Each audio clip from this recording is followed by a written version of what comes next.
I am R.K.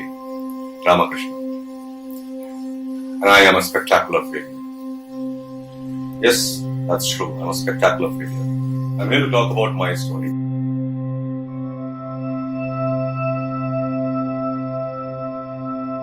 My first failure was when I had a crush on a girl in standard 7.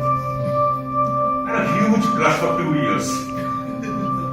And then she goes and complains to the class teacher. In 1988, I was in standard 9 and I failed in mathematics. And I was like shattered, scared rather. And I thought that I was get home, I'm going to get walloped. I got home and showed the results to my father. I was surprised, he didn't beat me up. All he said was, "Son, it's okay to fail as long as you decide not to ever fail again." And I think that's something that stayed with me for a while. In 1991, I joined National Defence Academy as a starry-eyed teenager, wanting to join Defence Forces, wanting to serve the country. But the string of failures continued. But as luck would have it, in the novices boxing, I get patched up and break my nose along sinuses along with that. 1994, the year of shattered dreams. I was withdrawn from National Defence Academy on medical ground. I'm diagnosed with cancer and thrown out of care. I had to come out and pick threads up from where I'd left them 4 years back. I'd done my entire schooling from a Mofussil town, Bareilly. But I was so ashamed, so heartbroken that I didn't go back to Bareilly. Rather, I chose to go back to Lucknow. My father had just taken a house. Went to Lucknow, started towards completing my education. I filled up the form for Osmania University, one sitting exam, and finished that. And as luck would have it, the UGC decides to make Osmania University one sitting exam as not valid anymore. Parallelly, I was preparing for MBA entrances and I got through Institute of Management Studies in Indore. But being an undergraduate, I had nowhere to go. Well, better sense prevailed. I filed an injunction in court, got a stay, and managed to join MBA classes and studied that for 2 years. In 1996, November, and I remember when companies were coming to campus. In 1996, I get the first campus offer in my campus and a big fat salary in those days. Life would continue to throw lemons at me, and 1997 February we realized that PCL Mindware is folding up. It's been withdrawing offers from campuses all over. February, March, April, May, June, running around pillar to post, all the companies have been in the campus and out of it. No job. 3 months, unemployed, looking at career section of newspapers, every newspaper, applying to every address that I could find, was looking for an HR professional. I somehow managed to get a job with a startup firm, and I spent the next 5 years learning the ropes. As luck would have it again, it is .com bust 2002. Once again, we are back to square one. I have to get those 200 guys placed out and look for my own outplacement. And I joined India's largest IT firm at that point in time. I'm married by this time, I have 2 children, and start the slog overs. Just as slog overs go, you make good choices and sometimes you don't make good choices. That's part of life, right? Couple of short stints, couple of long stints. Joined a large global bank.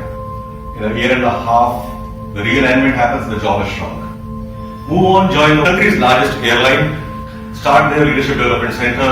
Another year and a half, the low-cost carriers nipping at the heels, training from being a strategic function turns into just a go-to training administrator kind of function. Once again, back to this. And I've now got 20 years behind me as HR generalist and learning and OD specialist. What next? And the entrepreneurial bug kind of bits you and you think of something of your own. And with a friend of mine, we thought we'll start the Ola Uber of high-end health. Worked on the project for 6 months, gave it a certain shape, got a lot of data collected, and then we realized 2015 was not the right time. The PE sentiment was at its lowest. We met quite a few HNIs, VCs, and we realized for a small amount of money that they would give us, they wanted their pound of flesh in the form of equity, which was beyond what we were willing to or wanted to give up. And we said, if this is not working out, what do we do next? Crossroads to nowhere. Should I go back to corporates or should I continue pursuing my entrepreneurial dream? Held on, opened a firm called Proventus HR with Manu, my partner, and started working on 3 key areas: HR advisory services, learning and development, and executive excellence coaching. Both me and Manu come with more than 20 years of experience behind us with multiple industries, multiple segments.